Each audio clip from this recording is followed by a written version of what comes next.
판단이라는 단어를 잘 사용하시면 여러분들이 복을 받으실 수가 있어요. 왜냐하면 매사가 판단이에요. 그리고 그 판단은 시간을 기다려주지 않아요. 저희한테 그 크리스천 에틱을 가르쳤던 교수님 한 분이 그런 얘기를 하셨어요. 야, 유산을 시켜야 되는데, 이유는 어쨌든 그 유산은 얼마나 나쁜 거예요, 그죠? 근데 유산을 해야 되는데 이 결정을 언제까지 해야 되냐 이거예요. 법적으로는 몇 주가 있죠. 그리고 그 주가 넘어가면 살인으로 간주가 되는 거예요. 근데 어떤 사람이 10달 내내 유산을 할까 말까 고민하고 있다. 이거는 뭔가 좀 멍청한 사람이에요. 뭔가 생각을 잘못하고 있는 거예요. 그래서 우리가 현실적으로 결정을 하거나 결단을 할 때 시기에 적합한 결정을 해내야 될 때가 있어요. 또 저희 그 목사님 한 분은 그 저희한테 그 어떤 부족의 예를 들어서 원주민의 예를 들어서 이런 설명을 해주시더라고요. 야, 너네가 대학생인데 이제 너네 짝들을 찾아가지고 결혼을 해야 되잖아.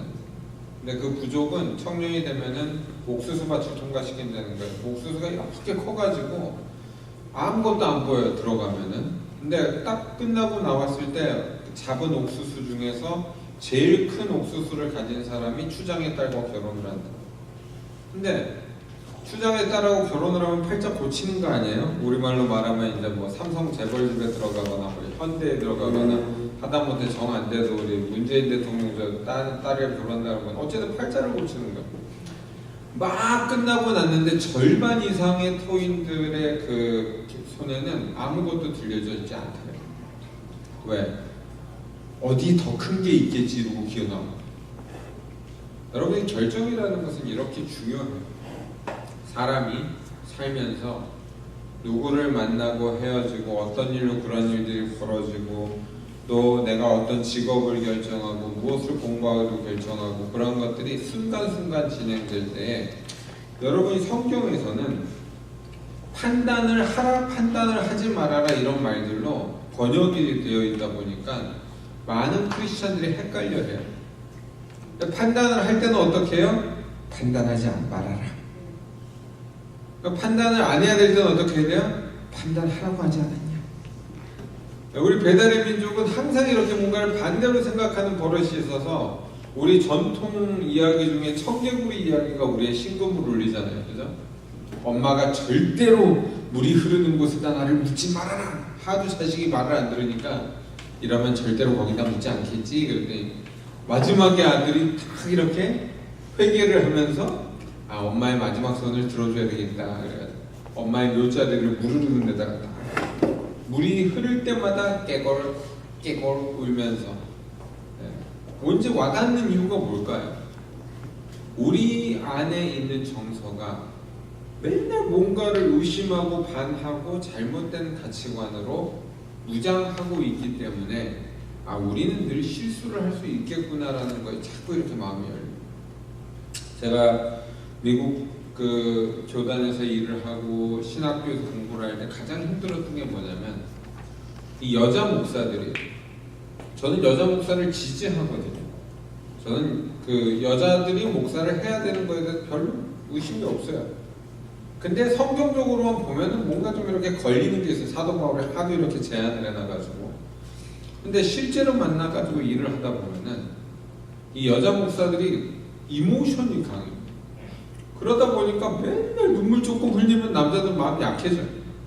근데 그 눈물 속에 메시지가 담겨져 있어요. 그 애정 속에 메시지가 담겨져 있어요. 맨날 저한테 와서 그러는 거예요. 켄, 동성애자들을 직접 만나보면은 그들도 사람이고 그들도 인격이 있고 그들도 서로 사랑해.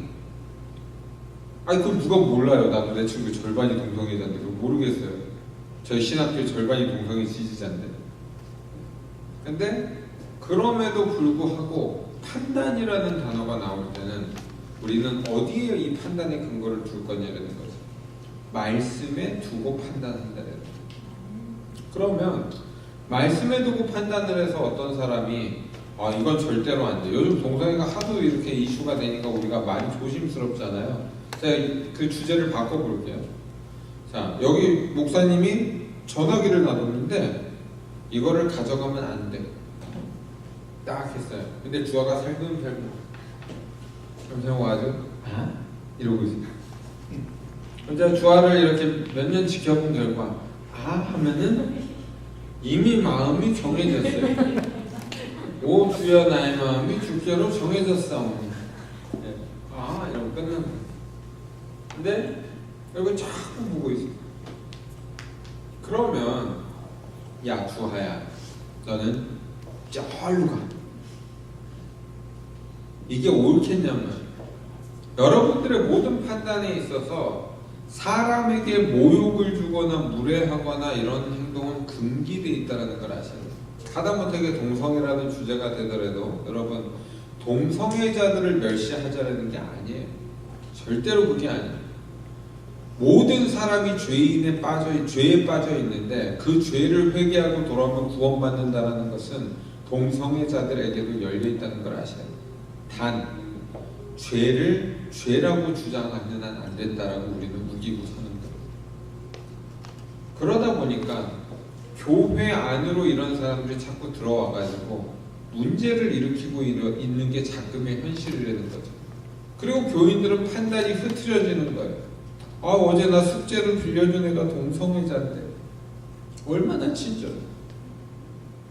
여러분 제가 만나본 결과 동성애자는 정말 친절한 경우가 많아요. 그리고 똑똑해. 이유는 모르겠어요. 너무 똑똑해요. 똑똑한 애들이 많았어요. 그러다 보니까 도움을 받는 내 입장에서는 그 사람들한테 가서 나는 너를 반대한다라고 얘기하기 쉬운 게 아니잖아요. 나는 신학적으로는 어쩔 수 없다. 이렇게 얘기를 할 수밖에 없어요. 근데 우리 집에 들어왔단 말이에요. 갑자기 문을 열고 들어와가지고 내가 너를 사랑해. 여기서부터 얘기가 달라요. 그래서 저는 목사님들한테 꼭 한마디를 물어봤어요. 만약에 동성애자가 나타나서 네 자식하고 결혼하겠다고 했을 때 어떻게 할래? 그때 어떤 대답을 하는지가 이 사람이 정말로 동성애를 지지하고 있는지 지지를 안 하더라도 인정하고 있는지 아니면 거짓말을 하고 있는지가 드러나기 때문에 여러분 정말 동성애자들이 우리에게서 이렇게 평등하게 찾아오려면 이 사람들의 주장대로 합법적인 결혼도 목사 안수도 다 인정해줘야 되는 거예요. 그러지 않아요? 인간이라면 다 그렇게 돼야 되는 거예요. 근데 우리가 가로막고 서는 이유가 뭐예요? 하나님의 말씀에 입각해서 어렵지 않겠냐라고 우리 판단을 하고 있기 때문에 이 판단 때문에 그런 거예요. 근데 거기다가 어떤 사람이 그래요. 판단하지 말라 그랬잖아요.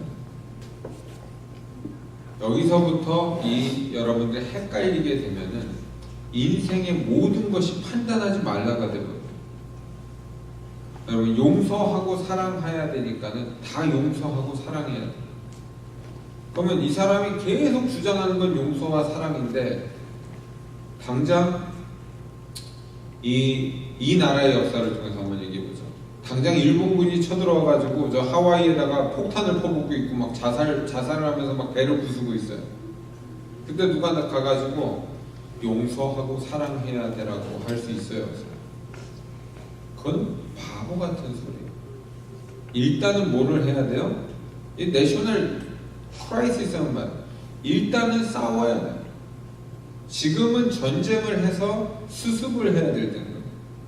근데 거기 가가지고 모두 용서합시다 이런 사람들을 군인으로 보내면 되겠어요? 안 되겠어요?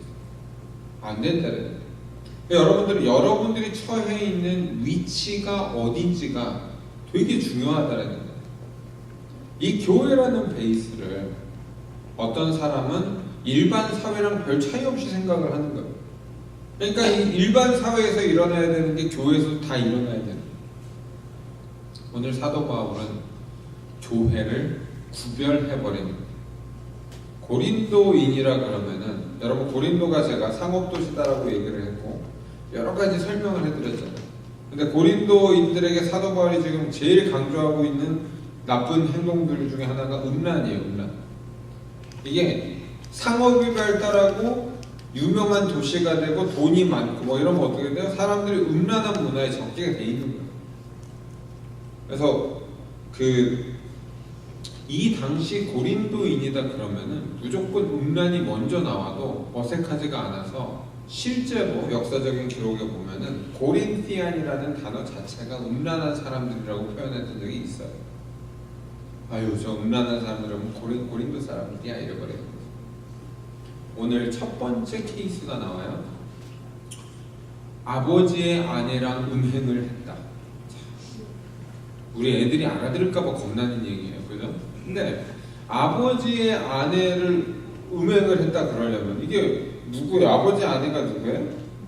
엄마가 되는 거예요, 엄마.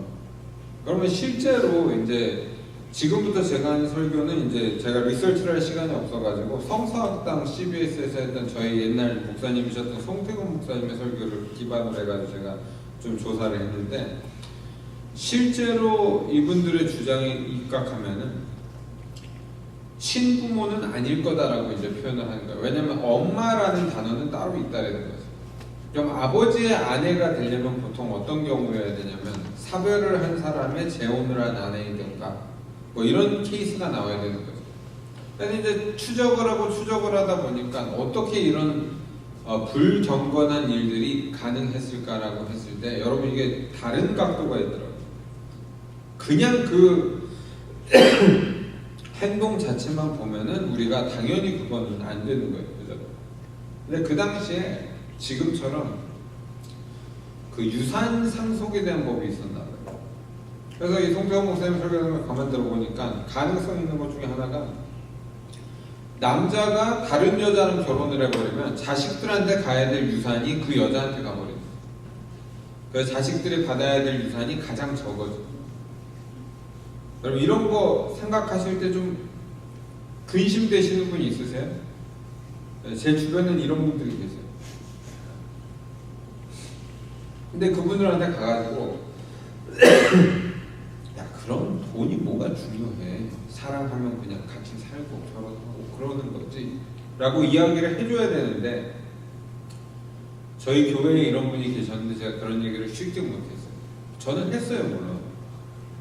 그래서 쫓겨난지 몰라도 했는데 같이 그렇게 동거하고 사는 것은 옳지 않으니까 결혼을 해야 된다. 그 당시 고린도 교회에서 자녀들이 부모의 아버지의 아내와 함께 이렇게 결혼을 생각할 때에는 그런 유산 상속대 문제가 걸려 있었다는. 근데 바울이 이 호통을 치는 거죠. 너희들이 어떻게 마음이 교만해져 가지고 그러한 자들을 쫓아내지 않았느냐라고 호통을 치는 거예요. 여러분 교회 안에서 무슨 말을 할 때 가장 조심스러운 게 뭔지 알아요? 돈 있는 사람들한테는 사람들 얘기를 함부로 못해요. 왜 동성애라는 문제부터 시작해서 여러 가지 잘못된 문제들 교회에서 거론이 되기가 힘드냐? 그것이 파워 구조를 타고 오고 있기 때문에 그래요. 공부를 하는 사람들이라면은 동성애에 대해서 반기를 드는 순간 바로 아카데미에서는 끝나는 거예요. 그럼 미련한 사람이에요. 뭔가 생각이 모자르든가 아주 오래된 고리타분한 생각에 사로잡혀 있든가 이래버리니까 자기가 창피해가지고 말을 못하는 거예요. 교수들이며 당대 학자들이 전부 지지한다고 생각을 해보세요. 왜 목사들이 자꾸 이 동성애에 말리느냐? 교단의 파워를 쥔 목사들이나 감독이나 이런 사람들이 자꾸 지지하고 있어요. 그러면 자기가 줄 잘 서가지고 출세하고 싶은 사람은 어디다 반기를 줄 수가 있겠냐고요. 왜 이런 것들이 합법화되느냐에서 이게 전부 정치적인 힘의 논리로 다가올 때 여러분들 어떻게 하실 거냐면 아주 쉬워요. 처음에 생각할 때는 그러면 안 돼, 그건 사람이 할 짓이 아니야 뭐 이럴 땐 쉬워요. 근데 이게 힘으로 다가오고 내가 잘못하면 손해를 받을 수 있다는 걸로 다가올 때 여러분들 거기서부터는 내 목숨을 걸고 주장해야 되는 게 나올 수도 있다는 거예요. 사도 바울은 지금 그것을 하는 거예요. 교회 안에, 내가 세운 교회 안에 절대로 들어와서는 안 될 것이 하나 들어왔다고 들었는데 그게 음행이라는 거예요. 너희가 어찌하여 그런 사람들을 쫓아내지 아니하냐. 여러분 교회에서 어떤 사람을 딱 차단할 때 마음이 아파요. 그런 일은 쉬운 일이 아니기 때문에 그래요. 근데 그게 차단해야 될 때가 있을 때는 사도 바울은 오늘 재미있는 표현을 써서 그것을 이야기하는 거예요. 뭐라고 표현하냐면 고린도전서 5장 5절이죠. 오늘 본문에 5장 5절 한번 같이 읽어볼게요. 시작. 이런 자를 사탄에게 내어줬으니 그는 육신을 버리고 영원 주 예수의 날에 구원을 받게 하려 하노라. 자, 원어 분석을 할 시간은 없었어요. 그런데 이 얘기의 핵심은 우리가 죄에다가 사람을 노출시킬 때 사도 바울은 분리해서 생각하는 거예요. 나의 육신은 죄로 인해 망가질지라도 저 영혼은 분명히 구원을 받을 수 있다는 믿음 때문에.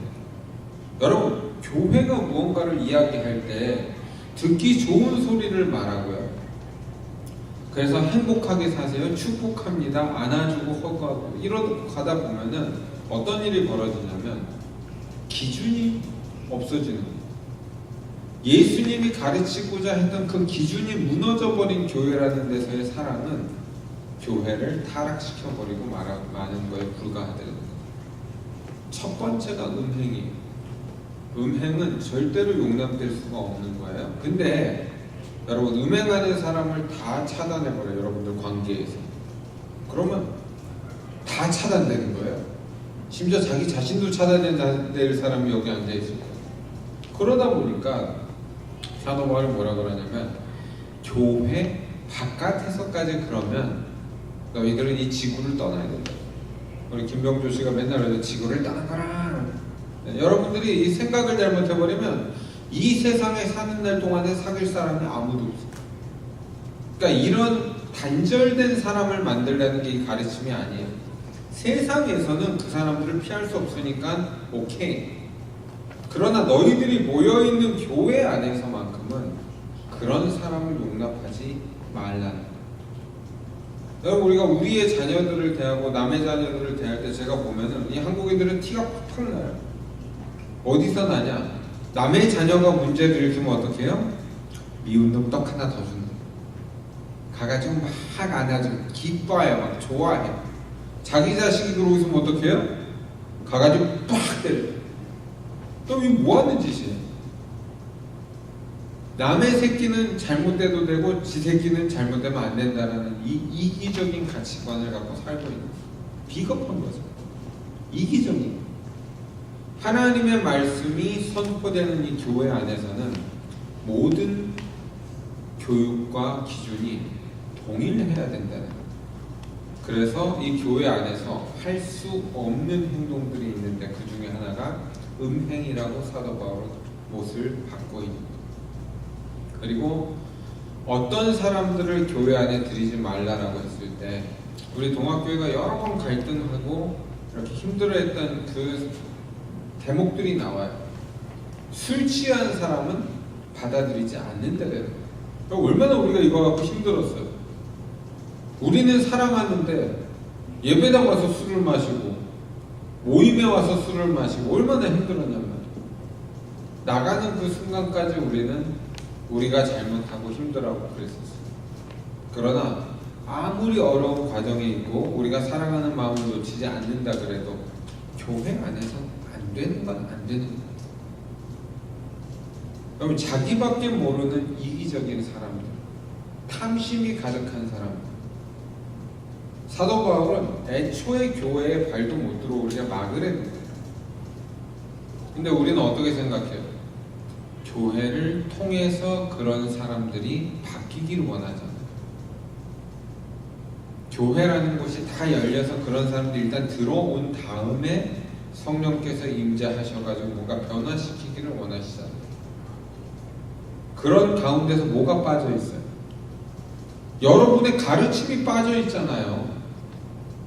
그 과정에서 내가 내 자식을 화장실 물이라도 내리게 하려면 가가지고 때려야지 되는데 이게 싹 빠진 상태에서 주여 제발 제 자녀가 플러싱을 하게 하여 주시옵소서 이러고 있다라면은 이것은 가능성이 없는 거예요.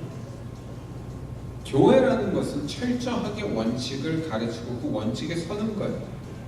그 원칙 안으로 사람이 들어오는 거예요. 그러나 세상에 나가서 그 원칙을 다 제시하면 어떻게 돼요? 자기 스스로 고립돼 버려요.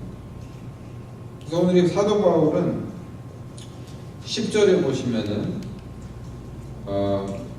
이 말은 세상에 음행하는 자들이나 탐하는 자들이나 속여 빼앗는 자들이나 우상 숭배하는 자들을 도무지 사귀지 말라 하는 것이 아니니 만일 그리하려면 너희가 세상 밖으로 나아가야 할 것이다.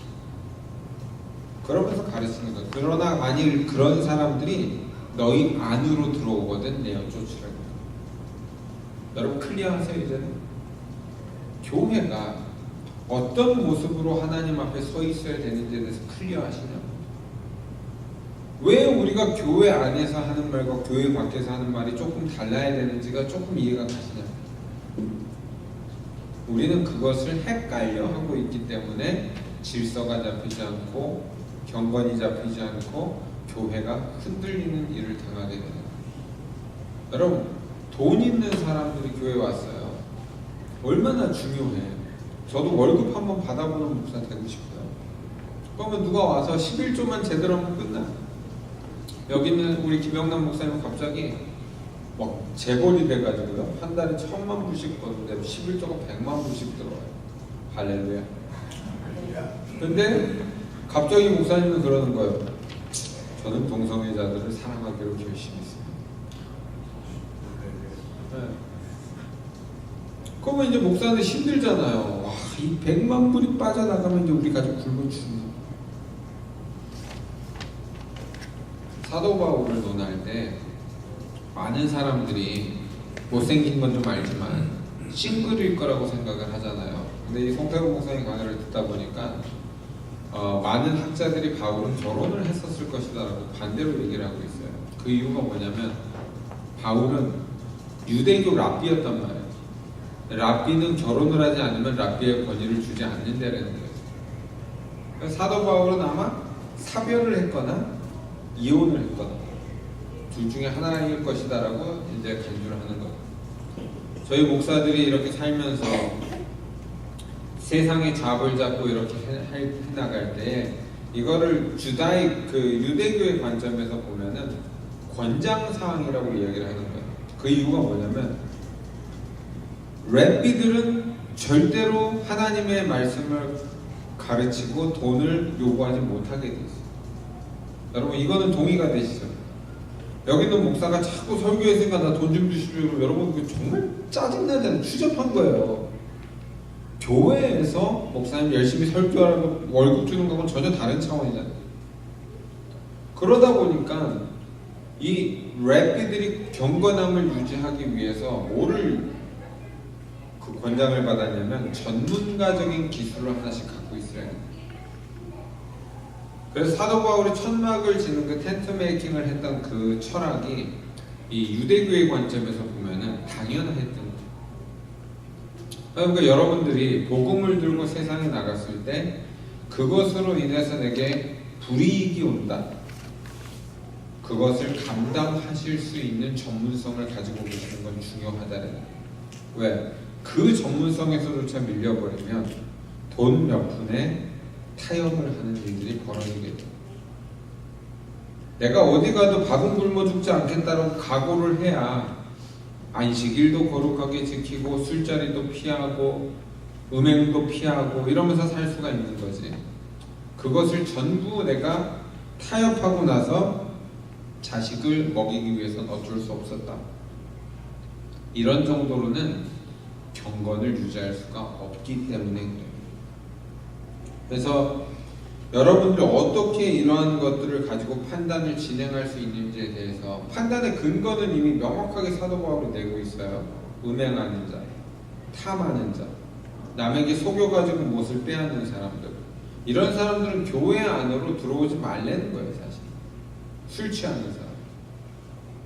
그러면은 이것을 지켜나갈 수 있는 공동체를 만들어가기 위해서 우리는 무엇이 필요한가라고 했을 때 사도 바울 같은 경우는 그것을 이렇게 사랑이라는 단어나 이렇게 표현을 하지 않고 하나님 앞에 어떤 그 격분한 감정을 가지고 이야기를 하고 있어요. 이게 재밌는 거예요.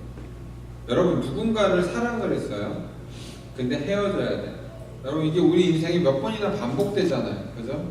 젊은 사람들은 젊은 사람들대로, 우리가 나이 든 사람 나이 든 사람대로 이혼이며 사별이며 뭐 다 해야 돼.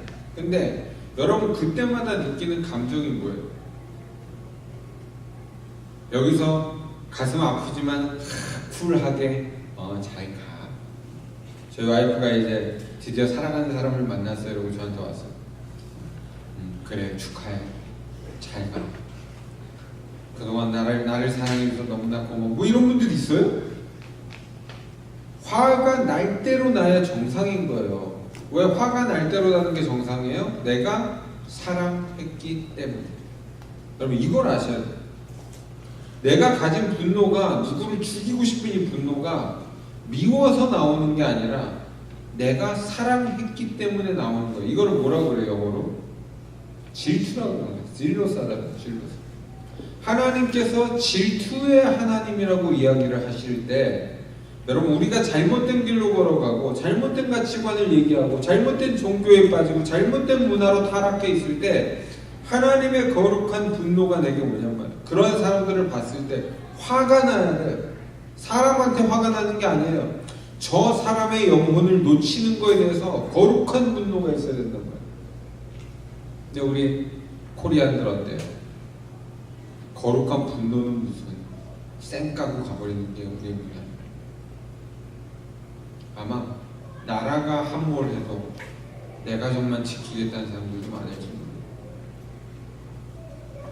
여러분들이 살면서 누군가를 사랑한다라는 것은 그렇게 분노를 유발합니다.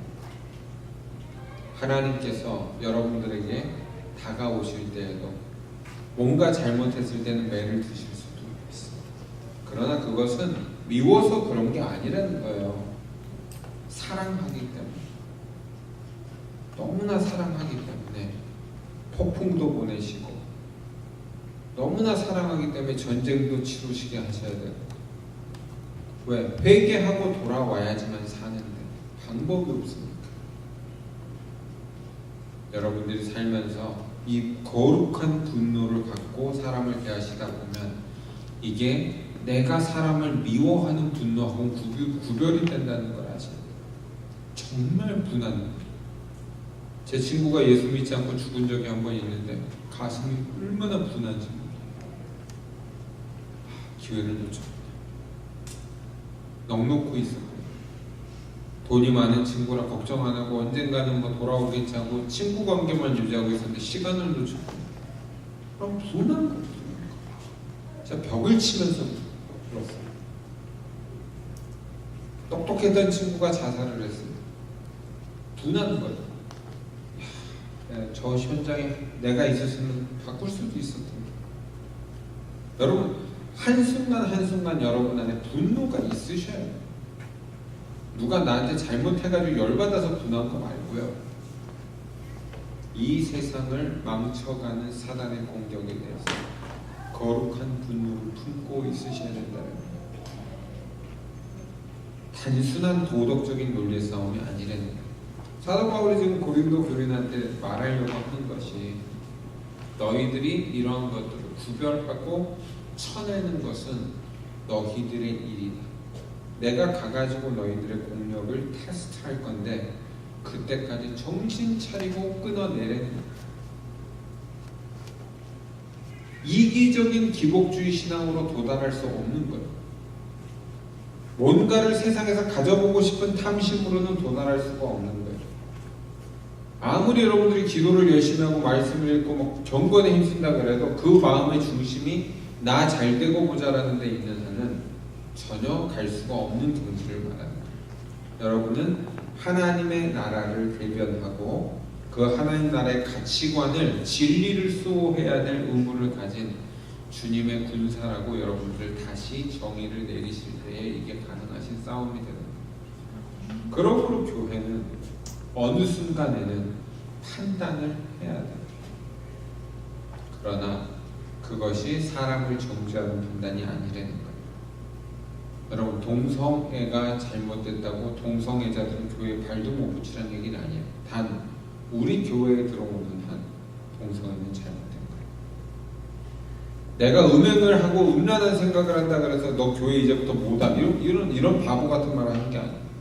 단 우리 교회에 발을 붙이다는 이것은 잘못된 생각이야. 어떠한 이유에서는 타협할 수 없는 기준들이 있는데 오늘 사도 바울은 그 몇 가지를 우리한테 제시를 하고 있는 거예요. 여러분들 안에 어느 순간에는 이거를 지키고자 하는 분노가 있으셔야 돼요. 내 의를 위한 것이 아니라 내 자랑을 위한 것이 아니라 하나님의 나라를 대변하는 사람으로서 이것만큼은 포기할 수 없기 때문에 그래요. 그리고 여러분들 스스로는 절대로 그 죄에 여러분들을 노출시키시면 안 돼요. 실수하고 유혹될 수는 있지만 내가 나를 치는 거예요. 그것은 잘못됐다는 거예요. 내 탐심을 위해서 살지 마세요. 나를 위한 음란을 즐기지 마세요. 나를 위해서 돈을 탐하지 마세요. 나 잘 살자고 다른 사람을 속이지 말란 거예요. 여러분들이 이런 데서 무너지지 않고 교회를 지켜내야 그것이 사도 바울이 말하는 교회라는 거예요. 그러지 않고 모인 교회는 어쩌면 결과적으로는 하나님의 나라를 망가뜨릴 재앙이 될 수도 있다는 거예요. 우리가 하나님 앞에서 거룩하게 살아가기 위해서 어느 정도 규모 있는 내 모습을 만들어 가실 때 여러분 담대하셔야 돼요. 아닌 건 아니다. 긴 건 기다. 분명히 말할 수 있어야 돼. 맨날 우물쭈물하면서 사랑하라고 하셨잖아요. 용서하라고 하셨잖아요. 여러분 한두 번이죠. 한두 번이에요. 그 모든 사랑과 용서도 기준 아래서 하는 거예요. 저는 우리 아이들이 화장실을 내리지 않는 한 용서하지 않을 거예요. 그잖아요. 누가 우리 집에서 똥을 계속 싸고 있는 한 저는 용서하지 않아요. 그렇다고 똥 싼 애를 갖다 때릴 수는 없으니까 뭐라고 얘기를 해야 되잖아요. 뭐라고 얘기했어요? 우리 집에서는 똥은 싸면 안 되는 거야. 우리 집에서는 똥은 화장실에서는 싸야지. 이 얘기를 왜 못 하시냐는 거. 눈치 실실 보면서 저는 자연주의자인데요. 자기가 자연주의자라고 옷을 막 벗고 다니면 되겠어요? 우리 집에서는 옷은 입는 거예요. 우리 교회에서는 옷을 입고 오는 거예요. 그런 룰들을 말하실 때 부끄러워하시지 않으셔도 된다는 거예요. 엄격하면 엄격할수록 여러분들이 하나님의 나라를 지키려는 모습이 드러날 것이기 때문에. 그래서 우리가 저번 주에는 판단하지 말라, 이번 주에는 판단해라. 이 두 개가 굉장히 헷갈리실 텐데 오늘 본문에 보면 어떤 행동에 대해서는 절대로 용납하지 말고 판단하고 내어 쫓으라까지 합니다. 근데 그 많은 행동들이 사실은 일상 속에서 우리가 갖고 있는 잘못일 때가 많아요. 그래서 이걸 사람한테 제가 그랬으니까 쫓아냅시다 뭐 이게 아니라 나 스스로 나도 이런 사람이 되면 안 되는 거예요. 나도 그랬는데 나도 안 하니까 우리 하지 맙시다. 스스로를 돌이켜서 교회의 모습을 거룩하게 유지하실 수 있고 그걸 통해서 하나님께서 여러분들의 인생들을 축복하셔서 우리가 알지 못하는 하나님의 놀라운 일들이 우리 인생들이 계속될 수 있게 되시길 예수님의 이름으로 축복합니다. 아멘.